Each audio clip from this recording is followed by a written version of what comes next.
Okay, good day everyone. So our topic for today is about a statistic 101 or the basic statistic. And I'm Ken, I'm Marijo Latuanas, and for our reference for this topic is from the PowerPoint of Pearson Education Incorporated, copyright 2011. So this is the book, but no need to buy this book, okay? It will just guide us. So a statistic for business and economics, and in general all. For chapter 1 is statistic data and statistical thinking. So the content of this PowerPoint is the science of a statistic, type of statistical applications in business, or it could be in our daily lives. I will give example also of a statistical application, not only in business but other applications. Fundamental elements of statistics, processes, types of data, collecting data, the role of statistics in managerial decision making. So for the learning objective, introduce the field of statistics, demonstrate how a statistic applies to business, establish the link between statistic and data, identify the different types of data and data collection methods, then differentiate between population and sample data, then differentiate between descriptive and inferential statistic. So the science of statistic.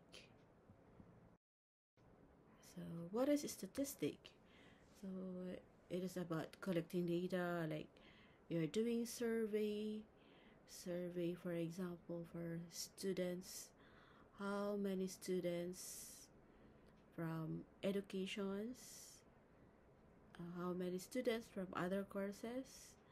So you're going to collect informations and other data and presenting data.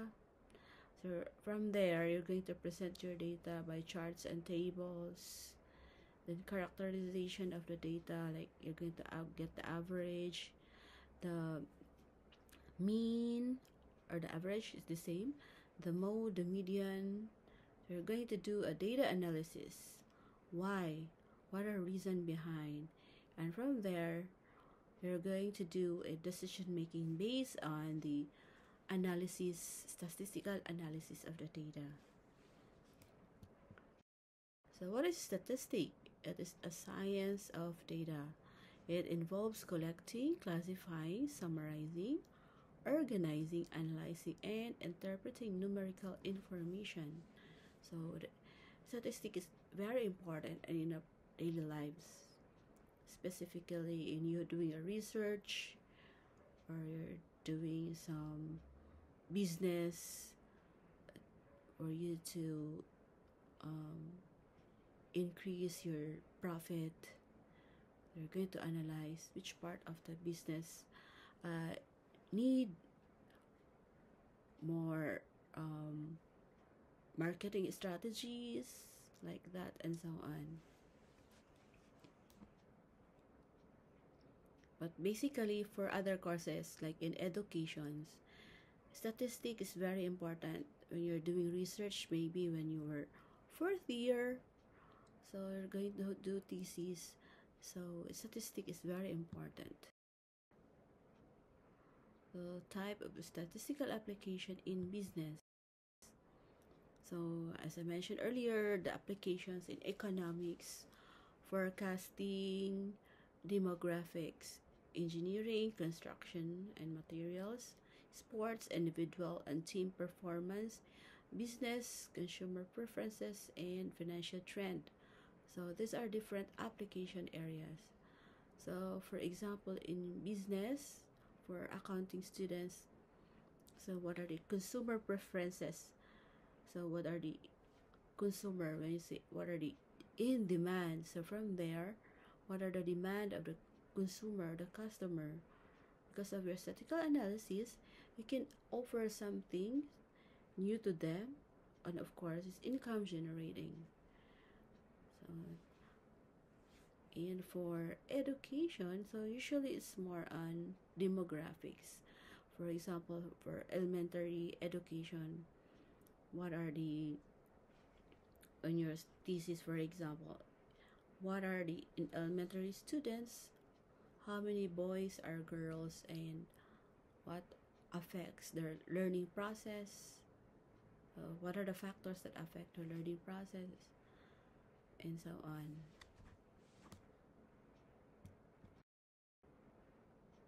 So by now I'm going to turn off my camera to lower the bandwidth.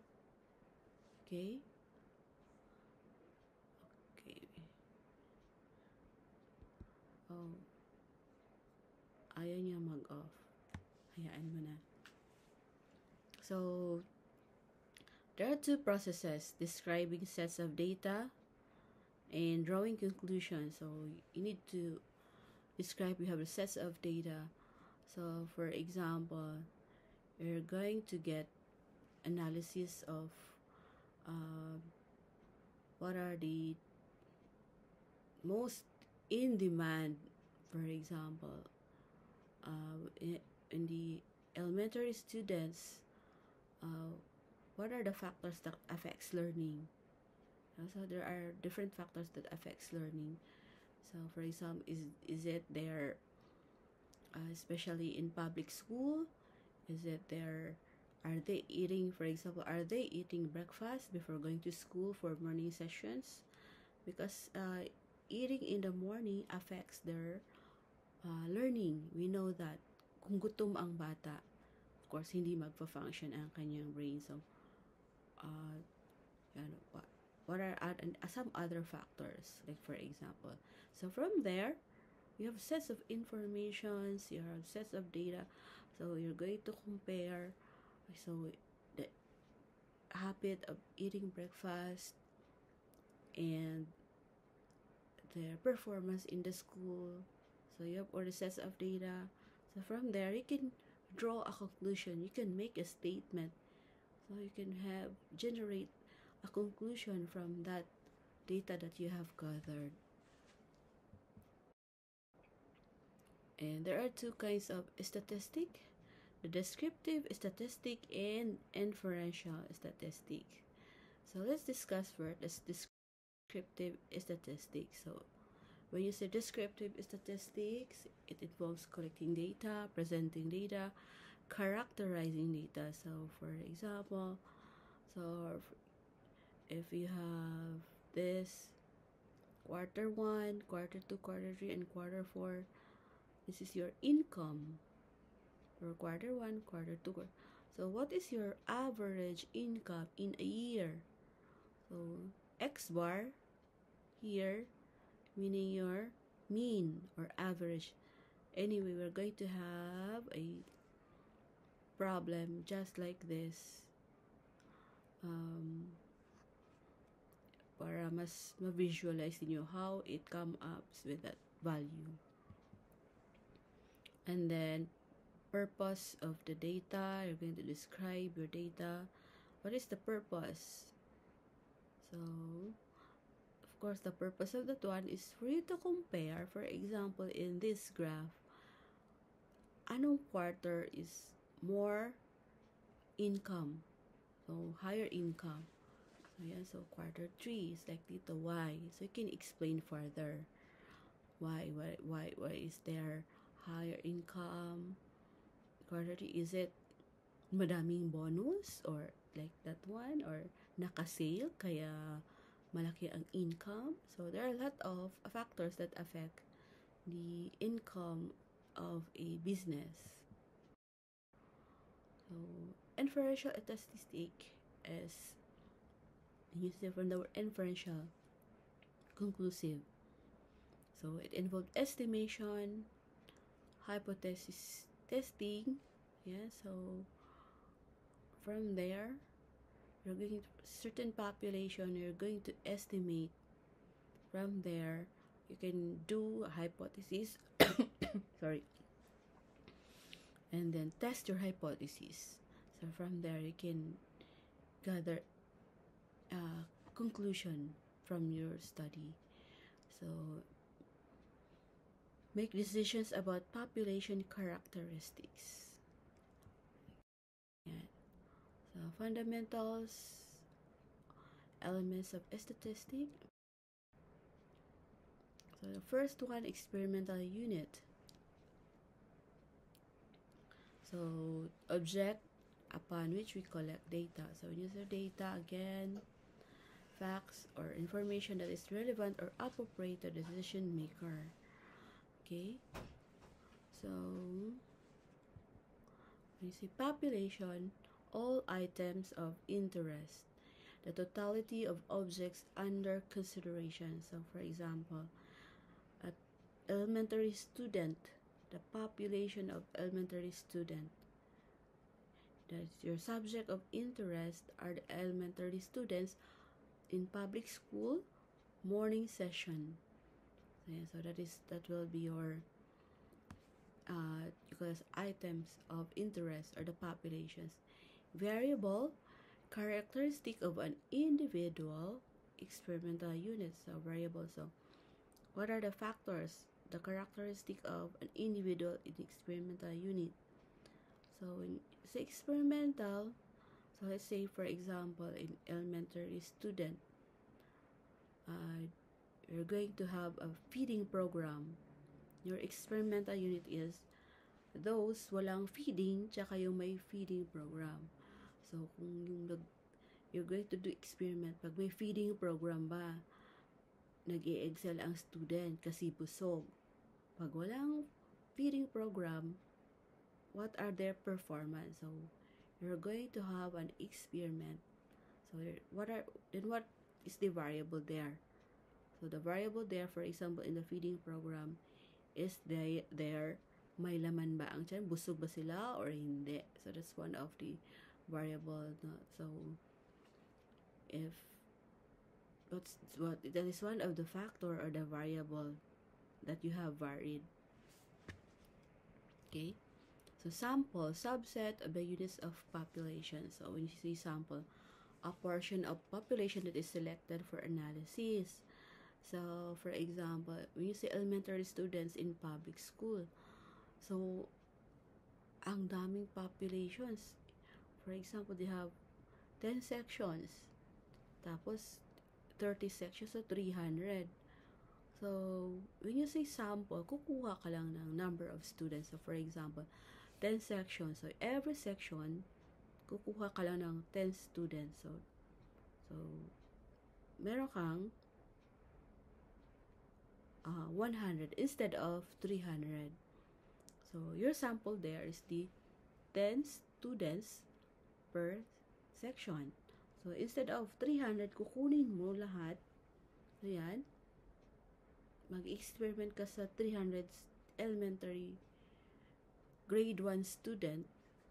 Dun ka sa mas, kasi sometimes the budget also is one of the factor when you are doing research. So instead of 300, 100 na lang. So 10 grade 1 pupils per section. So 100. So that's scheduled as a sample. Okay, so P in population, parameter S in sample, and statistic. Statistical inference, estimate or prediction or generalization about a population based on information contained in a sample. So what does it mean? Statistical inference, you're going to estimate or a prediction about a bit. So from the sample. So ano yung inference? Ano yung predictions? Ano ang generalization? So like for example sa grade 1 pupil, in a grade 1 pupil, so mga pupils na 100 pupils na ginawa mong nag-experiment ka from feeding program. So your inference there is pagbusog ang bata, ang pupils. Therefore, mas faster ang kanilang learning process compared sa gutom na pupils, diba? So therefore, yun yung maging inference mo, your predictions. A measure of reliability. The statement usually qualified about the degree of uncertainty associated with statistical inference. So, measure of reliability. So, what is the degree of uncertainty associated? So, are you sure how reliable your data is, your information is? The 4 elements of descriptive statistical problems. The population or sample of interest. So, for example, your population, grade 1 pupil. So, your sample of interest. So, 10 pupils per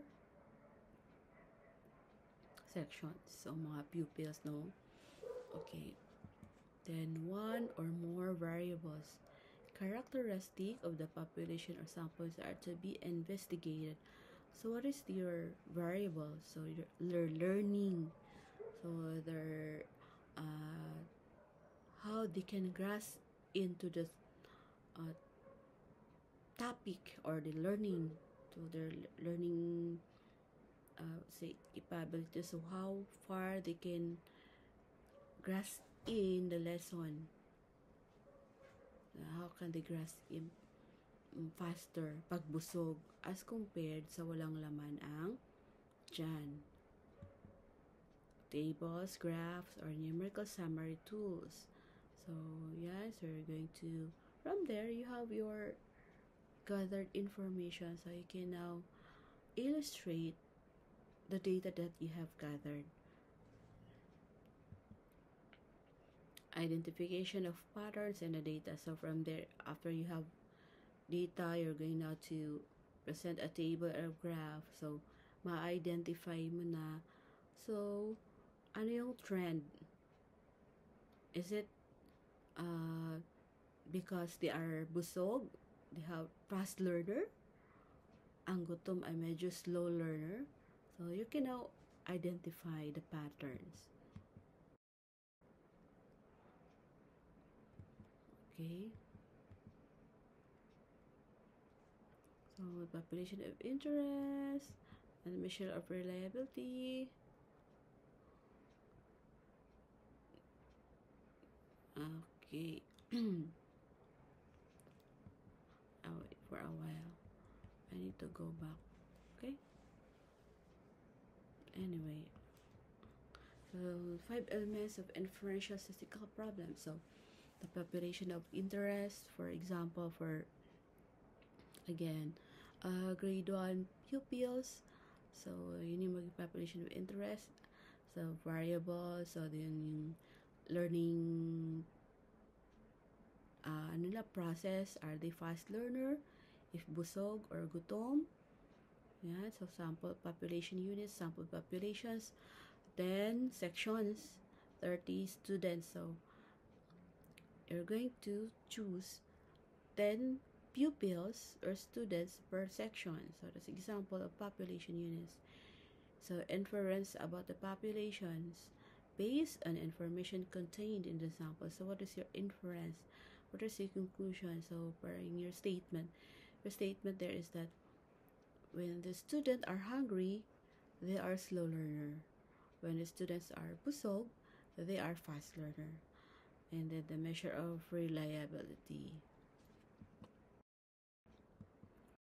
Process. So there is the process.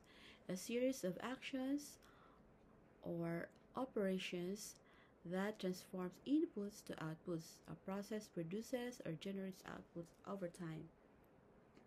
So your inputs will be informations, methods, energy, materials, machines, and people. And then transformation process, operation A, operation B, operation C. So implemented by people or machines. So yeah, so how is it being processed? Then your output. So yeah, so formula your input, because sometimes there are a lot of processes. What are your processes? What you have done from the basic information. So are you, for example, in the experimental process of the uh, grade 1 pupils learner? So what have you done? So from there, what process from the people you are feeding them? So the feeding process, the feeding uh, program there is one of the transformation process. So from there, what is your output? So what are your preparations? What are your preparations for the pupils? So in that way, you can generate an output. So process whose operations or actions are unknown or is called a black box. So black box there, the process. What have you done?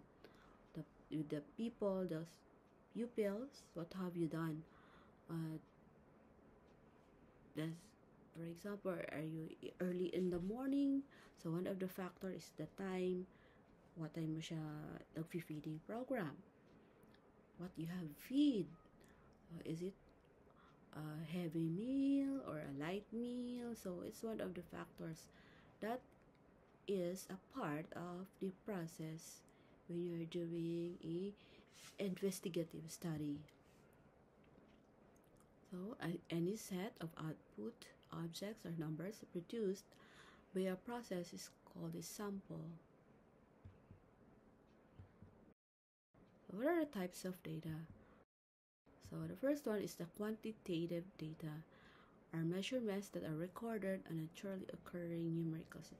From the word quantitative, quantity, that is numerical. So you can count quantity from there.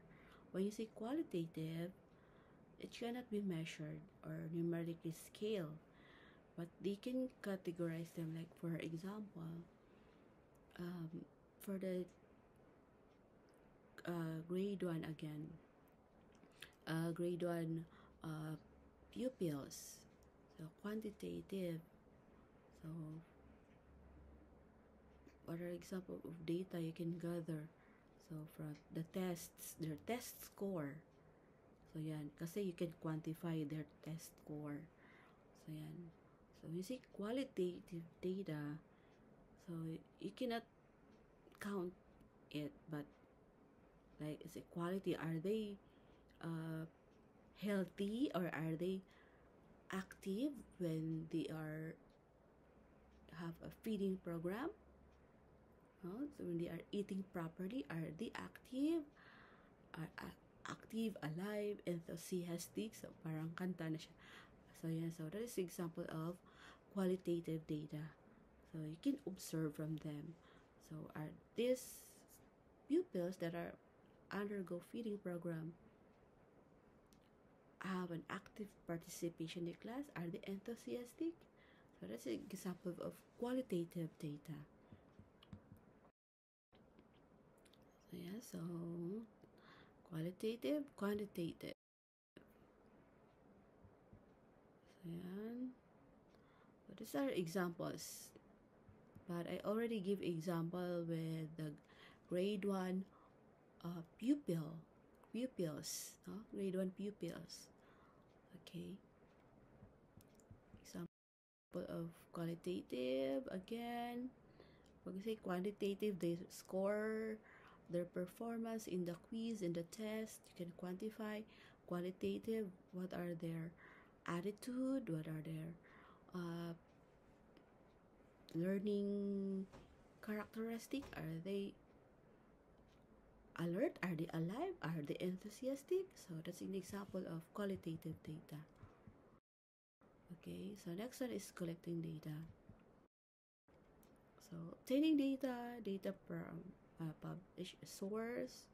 So these are from the journals. No, these are from the journals, and then because a lot of, for example, uh, established or published journals. So you can gather informations, design experiments. So you can do experiments, as I mentioned earlier. You can obtain data, for example, feeding program with grade 1 pupils from public school, morning sessions regarding their eating habit of breakfast. So they also survey. You can survey how many grade 1 pupils are eating their breakfast.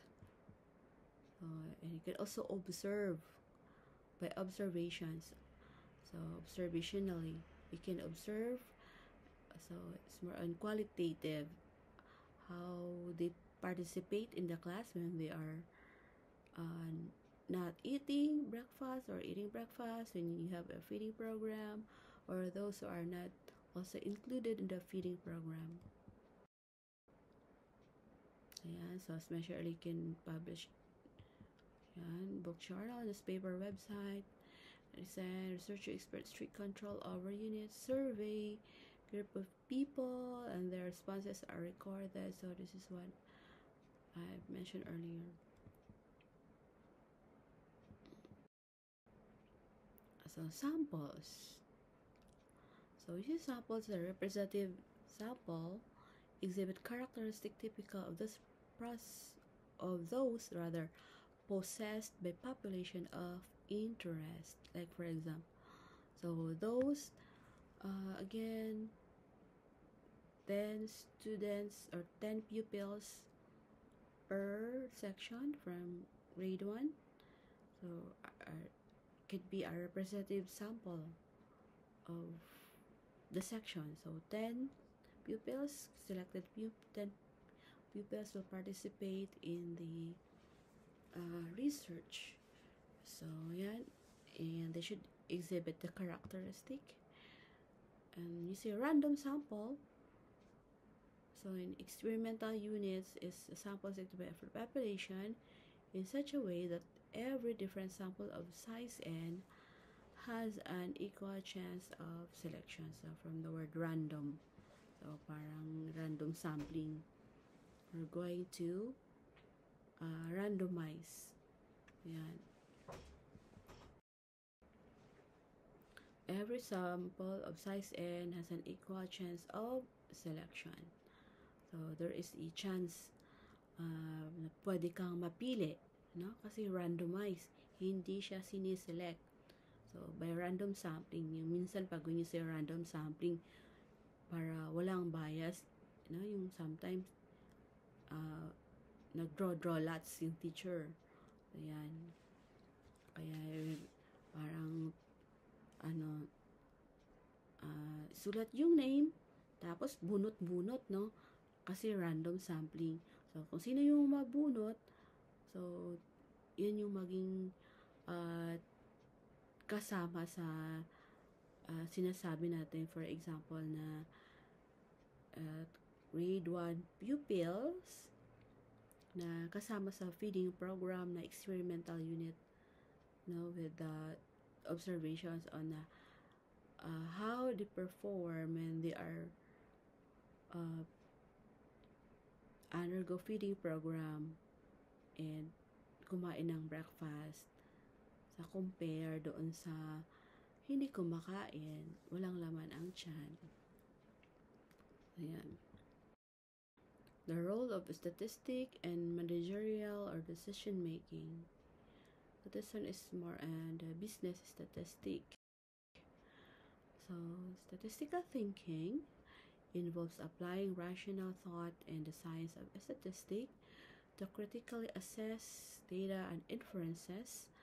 Fundamental to the thought process is that variation exists in population and process data.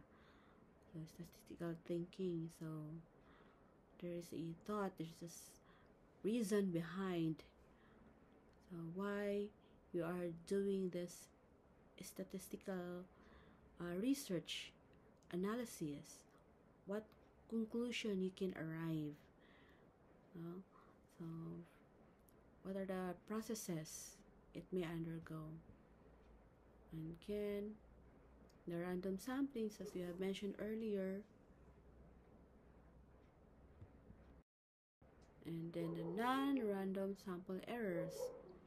Selection bias results in a subject that extremely in the population excluded, so that these students have no chance of being selected for the samples. Ito yung mga bias, no? Kasi pag non-random, you meaning you're going to do selections. So it could be the selected individual have their used with umakain lagi, madaming food sa bahay, kasi we don't know the different situations of mga pupils in their houses. So, yung iba may food, yung iba matagal gumising, kaya walang food, di kumakain, diretso na sa school. So, yan, there are a lot of factors. So, non-response bias results when researchers survey a study are able to obtain data on experimental unit selected for the sample. So, this non-responsive bias, ito yung sometimes you're doing a survey, as mentioned, tapos yung iba hindi sumasagot. Kaya yung iba hindi nagbabasa, no? Yes, nalalahat sinasagot. So, yeah, so nagkakaroon ng bias. So, with the data gathered. So, measurement error refers to inaccuracies in the values of data recorded in survey. So, interviews effect on the respondent. So, nagkakaroon ng error, inaccuracy. So, it's really one of the factor or the errors. So, inaccuracy of the data recorded because of when you survey. Minsan yan nagkaroon ng bias, so of course nagkakaroon ng error. So this one in the real world problem. So this one, so in the view of business world. So let's go back to business economics, mga accounting students, OM students. So the managerial formulation of problem. So here comes a manager, it goes a problem. So for example, let's say low income. Why there's a low income despite all the, for example, you are cooking a cupcake.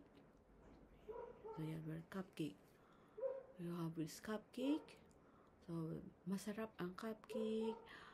Tapos chocolatey, chocolates, masarap. So yan.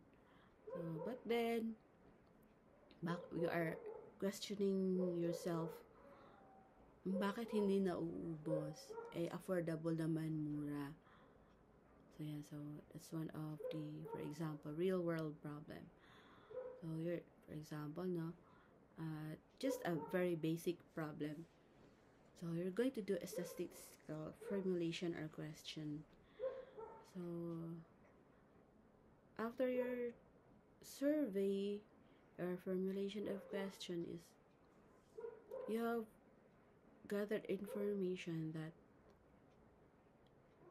yung area pala yun or yung area na by which you are displaying your cupcake na masarap and very chocolatey is ang mga tao doon, for example, is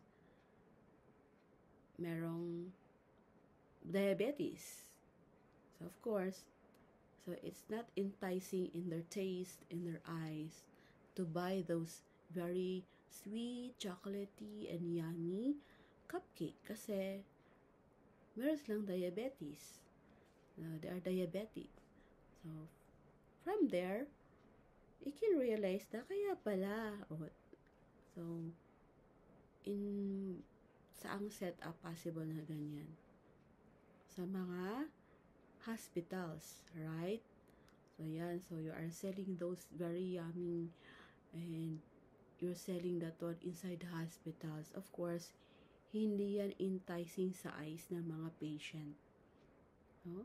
So, what's the solution with that real-world problem? So, lilipat ka ng store. So, di ba? So, just a very basic problems para mas ma-visualize ninyo how a statistical analysis or formulation of question can help some business or managerial positions. Okay? Software. So, this one is PSS. So, hindi na kayo gagamit nito kasi basic lang kayo. Hindi kayo gagamit ng software. Calculator ang gagamitin ninyo. Okay? Calculator kayo.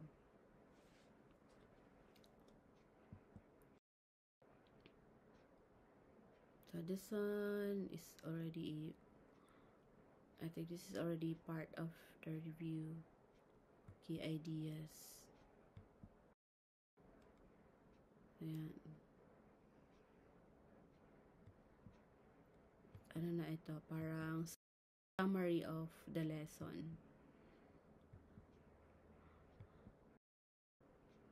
Data collection method, observation hub, publish source, survey. Don't have to, again, to explain this kasi I explained this one earlier. Okay. Key ideas.